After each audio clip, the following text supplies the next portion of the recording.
Morning students, साडा अज का विषय जी पंजाबी का काल। अज आप काल के बारे में गल करांगे। काल जिसनों कि समा भी कहा जाता है।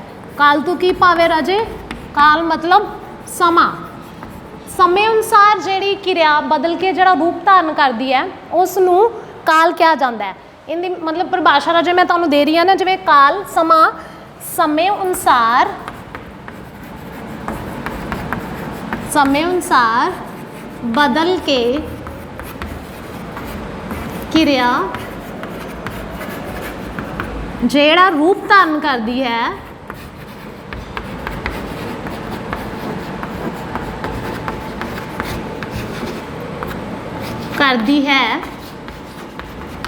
उसनूं की कहा जाता है जी, उसनूं क्रिया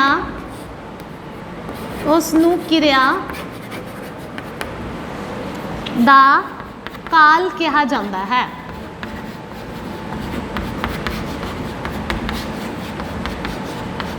मतलब काल सानू समय का ज्ञान करवाउंदा है।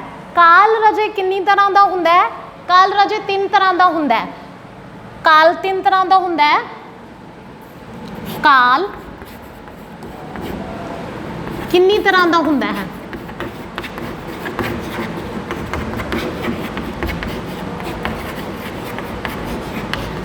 इसका आंसर है जी जिवें तीन तरह का काल हुंदा है। फर्स्ट है जी भूतकाल, वर्तमान काल,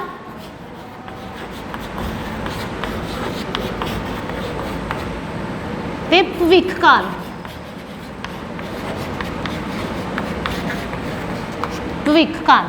भूतकाल, वर्तमान काल और भविख काल। काल तीन तरह का होंदा है जिहड़ा कि सानू समय का जिवें कि बोध करवाउंदा है। हाँ जी, हुण आपां इहदी राजे डेफिनेशन भी नाल दी नाल मैं तुहानू एक्सप्लेन करदी हां कि फर्स्ट हैगा जी साडे कोल भूतकाल।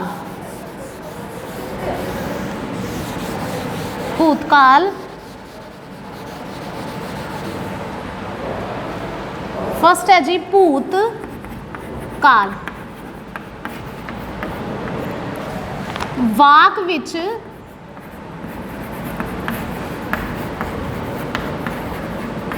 जिस क्रिया तो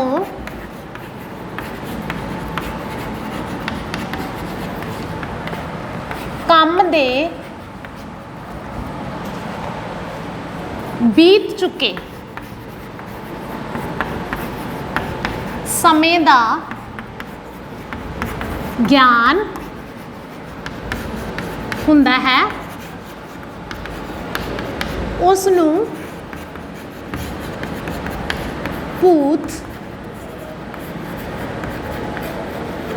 भूतकाल कहा जाता है।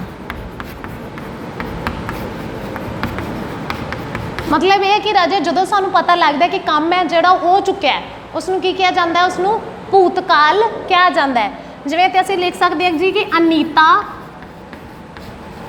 ने पाठ पढ़िया। कि इस एग्जाम्पल तो उदाहरण तो सानू की पता लगता है कि अनीता है जो जिहड़ी उन्हें पाठ पढ़ लिया। मतलब सानू इस तो इहदे विच पढ़िया तो सानू की पता लगता है कि काम जिहड़ा वो हो चुका है, काम खत्म हो चुका है। ठीक है राजे, इस तरह ही दूसरी साडे कोल परिभाषा हैगी है जी भूतकाल तो बाद है जी साडे कोल वर्तमान काल।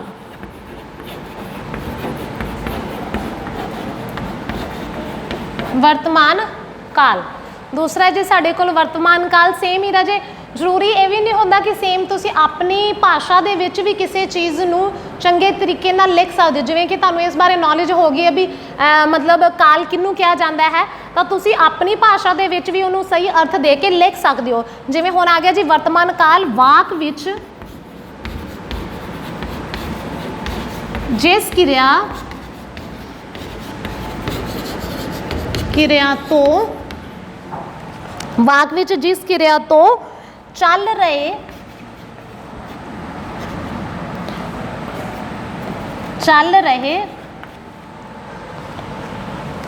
समय का ज्ञान ਹੁੰਦਾ ਹੈ ਉਸ ਨੂੰ ਵਰਤਮਾਨ ਕਾਲ ਕਿਹਾ ਜਾਂਦਾ ਹੈ।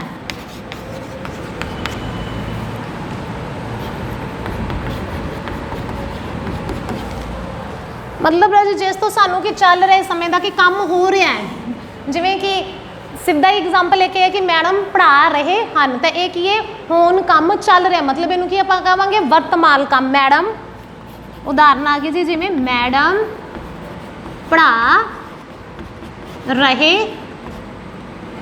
हैं, ये किहड़ा काल हो गया जी राजे? वर्तमान काल। कि काम जिहड़ा हुण हो रहा है उसनू वर्तमान काल कहा जाता है। तीसरा है जी राजे साडे कोल भविख काल। किहड़ा है जी साडे कोल? भविख काल।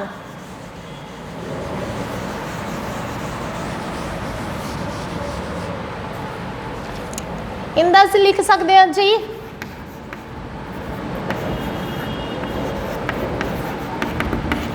वाक विच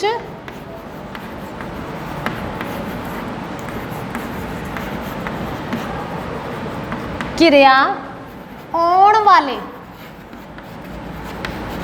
वाले समय दा ज्ञान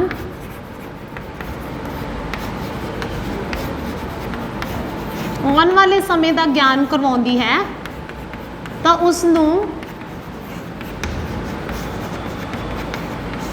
भविख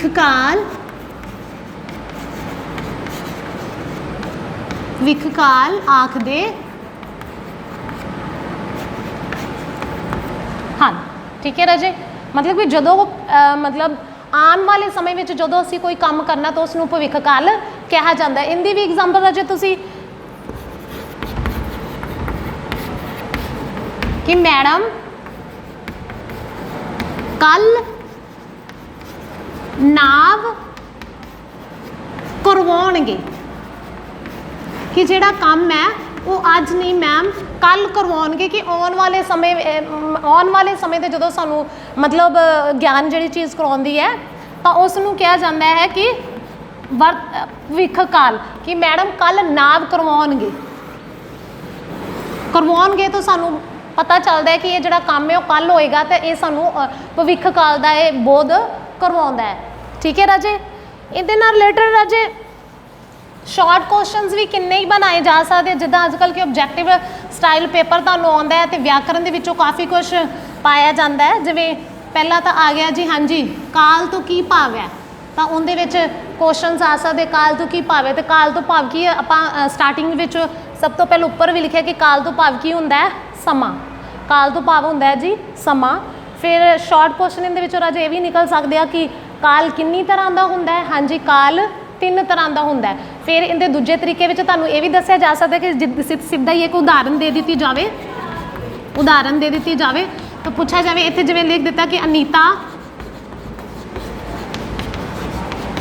पाठ पढ़ती है,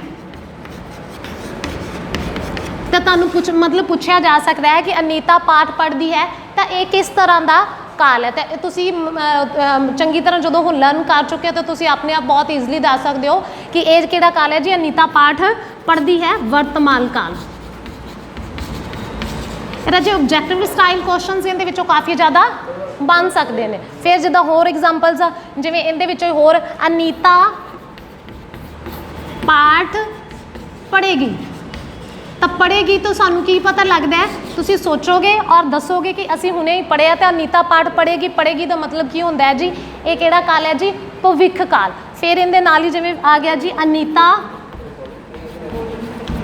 पाठ पढ़ रही है, तो रही है तो सानू की ज्ञान होंदा है कि ये किहड़ा काल है जी? ये किहड़ा काल है जी? जिहड़ा चल रहा होंदा उसनू की कहा जाता है जी? वर्तमान काल। इत्थे सामने राजे लिख दिता जाता है वर्तमान काल। इत्थे आ जाएगा जी भविख काल, इत्थे आ गया जी बढ़ती है, यह भी है जी वर्तमान काल।